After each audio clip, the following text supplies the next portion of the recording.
생각 강박은요, 일상생활에 심각한 영향을 미칠 수 있는데요. 반복적으로 떠오르는 생각 때문에 집중력도 떨어질 수 있고요. 내가 지금 하고 있는 일에도 집중 못하겠죠. 또한 이 끊임없이 떠오르는 생각을 억제하려다 보니까요, 굉장히 스트레스를 받고 불안하게 되고 그러다 보니 잠도 잘 못 자고 하루 종일 계속 피곤하고 그런 증상들을 경험할 수가 있습니다. 지금 같은 어떤 수능 시즌에는요, 수능 한 달 남겨놓고 정말 증상이 심해지는 경우가 많아요. 그래서 머릿속에 이런 생각들이 떠나지를 않아가지고 공부에 집중하기 어려워하는 학생들이 많은데요.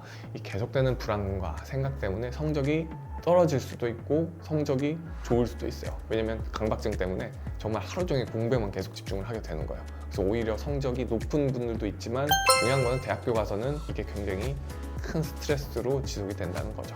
다음은 이제 20대 직장 생활을 시작한 20대의 경우인데요. 내가 뭔가 일을 잘못하면 어떡하지? 혹은 사람들이 뭔가 내 모습을 싫어하면 어떡하지? 라는 걱정에 사로잡혀서 업무를 또 제대로 수행하지 못하게 되는 경우도 있어요.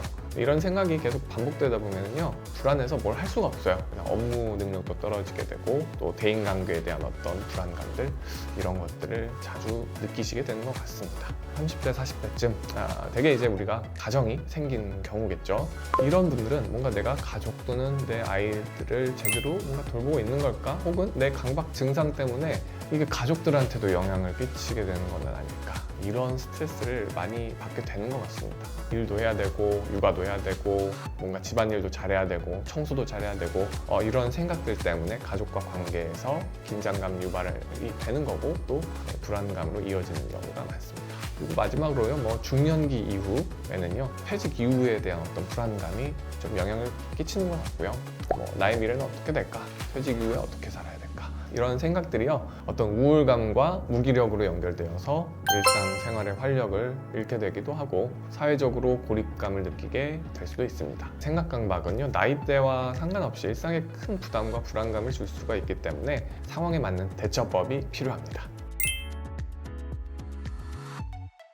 네, 그 생각 강박을 완화하기 위한 몇 가지 어떤 실질적인 대처법이 있는데요. 첫 번째로요, 인지행동 치료라는 거예요. 인지행동 치료는요, 결국 왜곡된 사고 패턴을 파악하고 이를 현실적인 사고로 교정하는 방법입니다.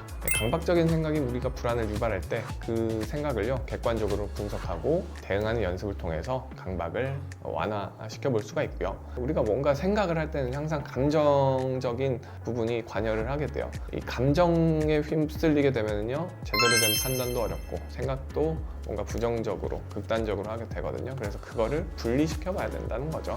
예를 들면 이런 거예요. 모의고사를 여러 번 보는데 시험에 못 보면 내가 수능도 못 보겠지, 수능 못 보면 대학도 못 가고 대학 못 가면 내 인생은 망하겠지, 이런 식으로 감정에 휩쓸리고 부정적인 감정에 휩쓸리면 안 좋은 쪽으로 생각을 하게 되는데요.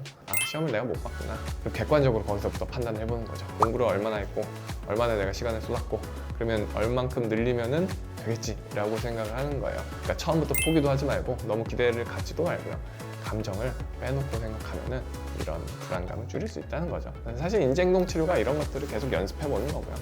우리가 이제 쉽게 해볼 수 있는 일상적인 것들로는요, 규칙적으로 운동하고 규칙적으로 식사하고 그리고 규칙적으로 잠을 자고 이런 어떤 규율에 맞춰서 생활하는 게 사실 굉장히 중요해요. 이게 별거 아닌 것 같아도 정해놓은 삶의 규칙, 거기에 내 몸을 맞춰서 생활하는 게요, 결국에는 예측할 수 있게 만들어주고 불안을 줄여주고 스트레스를 줄여주니까요, 뇌에서도 여러 가지 행복과 관련된 그런 신경 전달 물질들이 준비가 되죠. 물론요, 이 강박 사고나 강박장애는요, 좀 기질적인 문제가 있어요. 기질적인 문제라는 뜻은 뇌가 좀 문제가 생겼다는 걸 뜻하는 거죠. 그래서 상담, 약물 치료를 받는 것도 굉장히 중요합니다. 네, 오늘은 이 생각 강박이 얼마나 일상생활과 정신건강에 영향을 미칠 수 있는지, 그리고 이를 어떻게 대처할 수 있는지에 대해서 말씀드렸는데요.